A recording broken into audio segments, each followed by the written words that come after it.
মিরপুরে উদাহরণ সৃষ্টি করলেন মিরাজ। ছোট ভাইদের সাহস বাড়িয়ে দিলেন বন্ধু সাইফুদ্দিন। এমন হাজারটা মিরাজ থাকলেই তো পাল্টে যাবে ঢাকা, পরিষ্কার পরিচ্ছন্ন থাকবে গোটা বাংলা।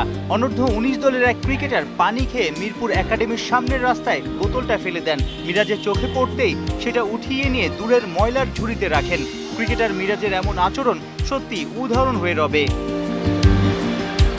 মাঠেও দারুণ কিছু করে স্পটলাইটে আসতে মুখিয়ে মিরাজ। দুই বন্ধুর একই হাল।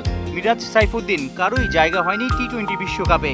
মিরাজ একা জিমে ঘাম ঝরালেন, সাইফুদ্দিন দৌড়ালেন যুবদলের ক্রিকেটারদের সঙ্গে।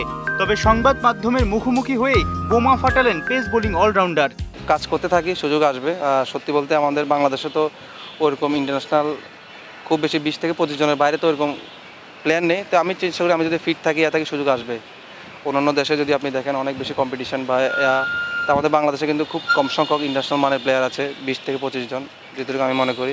তো ইনশাল্লাহ আমাদের জন্য ওই দিকটা কিছুটা ইজি, যদি ফিট থাকি আবার কামব্যাক করা আমাদের জন্য ইজি। জাতীয় দলে কিংবা পাইপলাইনে যোগ্য ক্রিকেটার কম। সাইফুদ্দিনের এমন স্টেটমেন্ট চাপেই ফেলার কথা বিসিবি কর্তা থেকে নির্বাচক সবাইকেই। আবার 22 গজের তানজিম সাকিব পারফর্ম করে বুঝিয়ে দিয়েছেন নির্বাচকরা ভুল করেননি। বিশ্বকাপ স্কোয়াডে সাকিবই বেস্ট চয়েস ছিলেন। তানজিম সাকিব অসাধারণ খেলেছে, যদিও আমার সে কলিগ আবনিতে আমরা একসাথে খেলেছি। তো এইটাই আসলে ক্রিকেটারদের, কেউ ভালো খেলবে কেউ খারাপ খেলবে। তো এইটার জন্য আসলে খুব বেশি চিন্তা না করে নিজে কীভাবে আরও বেটার কিছু করা যায় সেই দিকে চেষ্টা করব। প্রত্যেকটা ক্রিকেটারেরই দিন যায়, ওর দিনে ও ভালো, আমার যখন দিন আসবে আমি আমার সেটা দেওয়ার চেষ্টা করব। বিশ্বকাপ চলাকালীনই কন্যা সন্তানের বাবা হয়েছেন সাইফুদ্দিন। ভারতীয়দের সেলিব্রেশন দেখে আক্ষেপটাও নাকি বেড়েছে।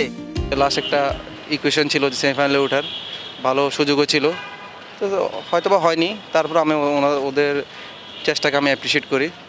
অবশ্যই নিজের দেশ ভালো খেলতে ভালো লাগে, যেমন ইন্ডিয়া অনেক সেলিব্রেশন করছে ওয়ার্ল্ড কাপ জেতার পর। তো এগুলো দেখলে অবশ্যই আমাদের গায়ের লোম দাঁড়িয়ে যায়। তো ইনশাল্লাহ আমরা মাঝে মধ্যে রিয়েলাইজ করি যে আমরা কবে এরকম চ্যাম্পিয়ন হব, কবে এরকম দেশের মানুষের সাথে এরকম উদযাপন করব।